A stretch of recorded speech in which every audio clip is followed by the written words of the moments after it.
ভাই যে কোনো ভাবেই হোক এই সাপের কাছ থেকে আমাদেরকে বাঁচাইতে হইব। হ্যাঁ ভাই এফএনডাকের এই ডিমটাও বাঁচাতে হবে। ভাই আমরা তো সাপের কাছ থেকে আড়াল হয়ে সেভ করা বাচ্চা রইলাম, সাপ তো আমগরে দেখে নাই। হ্যাঁ কিন্তু সাবধানে থাকতে হবে। ঠিক বলেছ। বোন চল আমরা এখন এই ডিমটা লইয়া বাড়ি যামু। বোন তুই তিনটা পুরো পরিষ্কার কইরা সুন্দর করে গুছিয়ে রাখ, ময়লা হইছে। আচ্ছা বোন করতেছি। সাবধানে ভাঙিস না। চল ভাই আমরা ডিমটা নিয়ে ঘুমাই থাকি। ডিমটা অন্য জায়গায় রাখমু না, নয়তো আবার সাপ আইসা লইয়া যাইবো। হ্যাঁ ভাই তুই ঠিক কইছো। ওয়াও আল্লাহর রহমতে আমি ডিমের থেকে পইড়া গেছি। ওয়াও ভাই দেখ আল্লাহর রহমতে ডিম থেকে কি সুন্দর বাচ্চা ফুটছে। হ্যাঁ ভাই খুব সুন্দর হয়েছে। এটা আল্লাহর রহমত। তোকে আমি ছোলা বুট দিলাম, তুই খেয়ে নে, তোর আর ক্ষুধা লাগবে না। খাবারগুলো অনেক মজা। তোমাকে অনেক ধন্যবাদ আমাকে খাবারগুলো দেওয়ার জন্য। না তোমাকে ধন্যবাদ। ওয়াও কি মজা, আমরা তিনজন কি সুন্দর মজা করছি। ভাই দেখতে দেখতে পাখিটি বড় হয়ে যাচ্ছে তাই না? হ্যাঁ ঠিকই বলছিস, এটা তো একটা জাদু।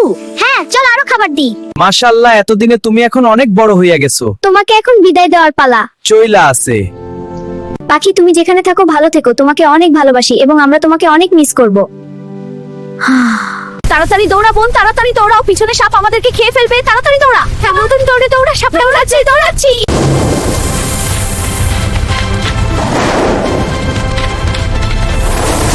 তোদের কত বড় সাহস, তোরা আমার কাছ থেকে ডিমটা লইয়া গেছোস, আজকে তোদের দিন শেষ। উপকারী বন্ধু আমাকে বাঁচাইছে সাপের থেকে, এখন ওরা বিপদে পড়ছে, সাপলা ওদেরকে ধরছে, ওদেরকে বাঁচাতে হইবে, আমি তাড়াতাড়ি যাই।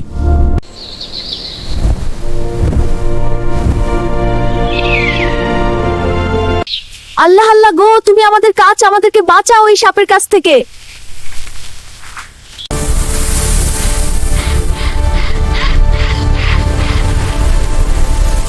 আল্লাহর রহমতে আমি তোমাদেরকে সেভ করছি।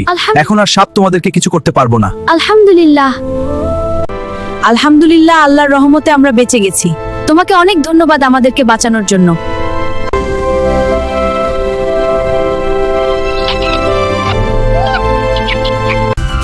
এইরকম নিত্য নতুন ভিডিও পেতে সাবস্ক্রাইব এবং ফলো করে সাথে থাকুন। আর হ্যাঁ, কমেন্ট করতে ভুলবেন না।